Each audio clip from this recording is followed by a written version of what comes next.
I remember somewhere in 2005, a small video, Inconsistent Truth.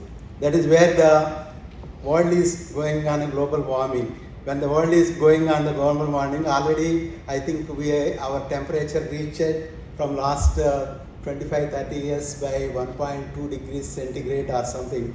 That is because the amount of fossil fuels which we are burning and carbon dioxide is emitted. When the carbon dioxide become a cloud on the top of this thing, the sun rays which is getting back reflected because of carbon dioxide, increasing the temperature.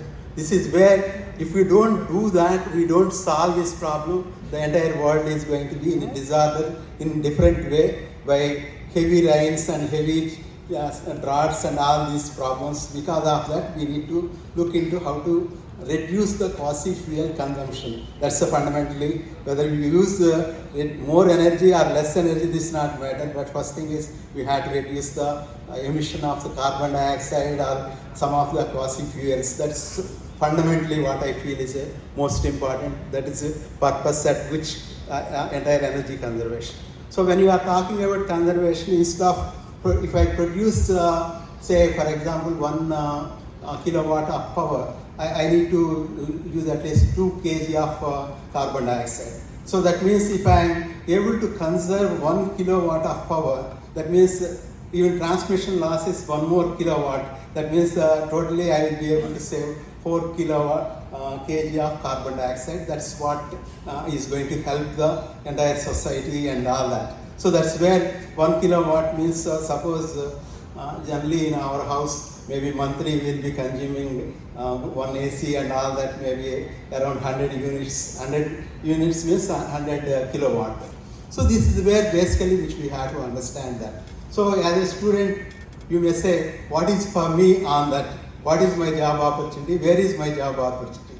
Today what is happening is IoT, that is where we will be able to monitor a lot of things in a minute level in the sense previously we used to measure the things in once in a minute or once in a 5 minutes and take that samples and trying to control the things or the observe and where to conserve and what to control and all that. But today the technology is available where we will be able to take the sampling periods of as low as even less than millisecond.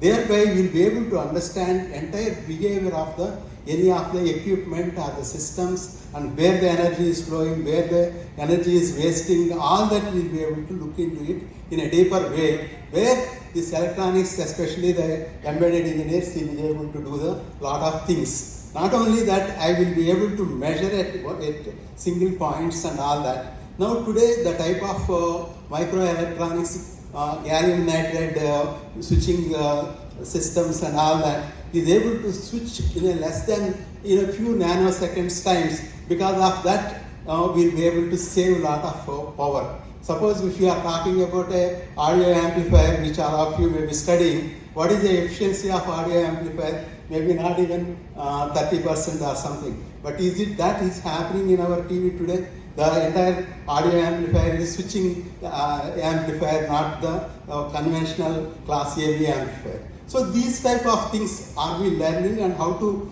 utilize the technologies in a today's requirements of the whatever the opportunities. Basically that's where what I am trying to say to all the young students is try to learn what is the new technologies, not the old technologies. Unfortunately in India all our learnings is not for today and tomorrow, it is for the past. Maybe if I see a AICT syllabus, still it is meant for 20 years back syllabus, not today's requirement. So this is where the syllabi has to be really changed into the dimensions. As previously professor is talking about I want to make them engineers. Today what is there where you have a lot of opportunities to get into the what is called job or high paid jobs is a system engineering. If you want to control aeroplane or if you want to control now all driverless cars and all this, today everything is electronics. Electronics is not just only one controller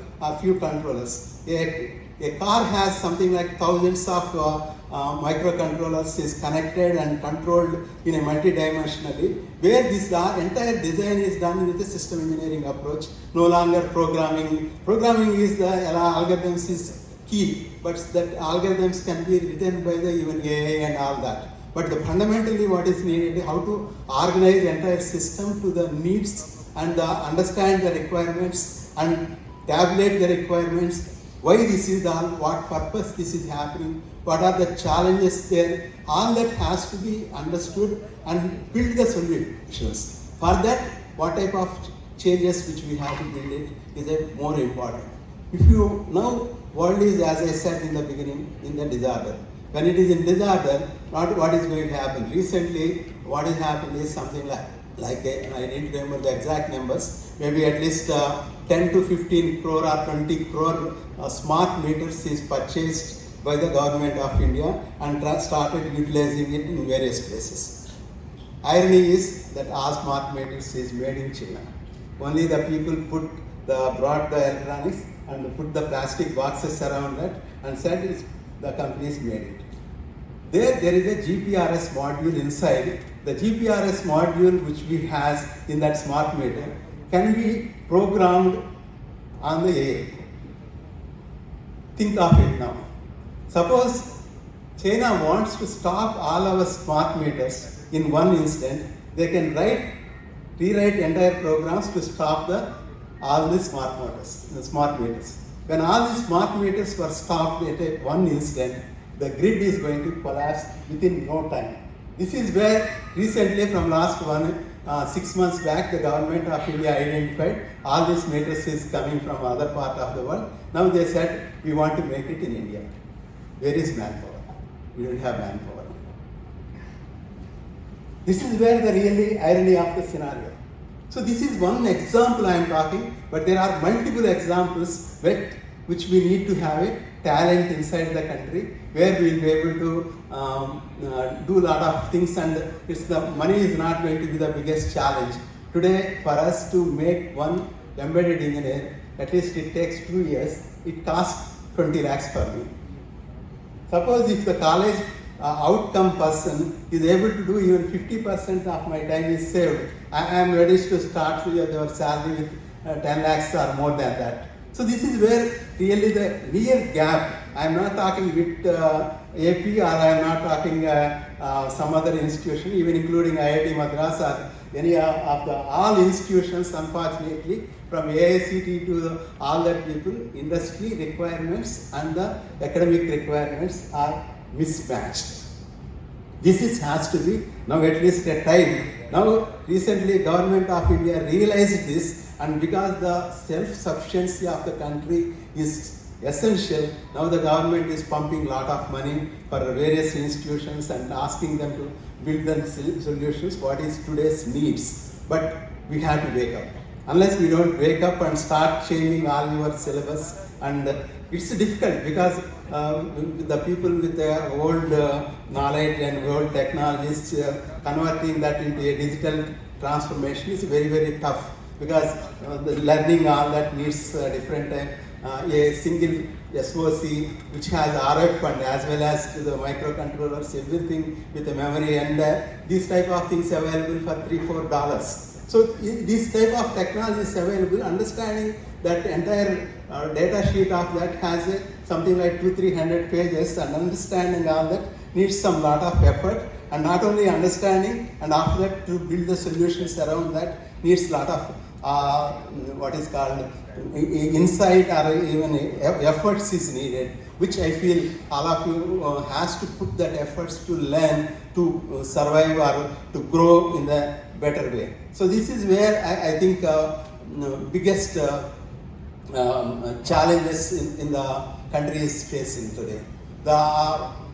When you take about the energy conservation, the last point which I would like to say, you have plenty of opportunities around that to do lot of PhDs or lot of this thing. In 2005, when I started understanding the inconsistent truth, and I thought I want to do something, then we started doing experiments by putting a temperature sensors and measure where the energy is lost. how the energy is losing. The one of the major energy consumption in any organizations is air conditioning. How to save on the air conditioning. So how the temperature is coming from the outside of our this thing, which is really culprit, whether it's the temperature or humidity. The humidity is the most consuming energy, because in this area our what is called humidity is very, very high. Well, that means the conversion of that 1 gram of vapor into the water, it needs 540 calories. That means there is a huge temperature is only 1 calorie.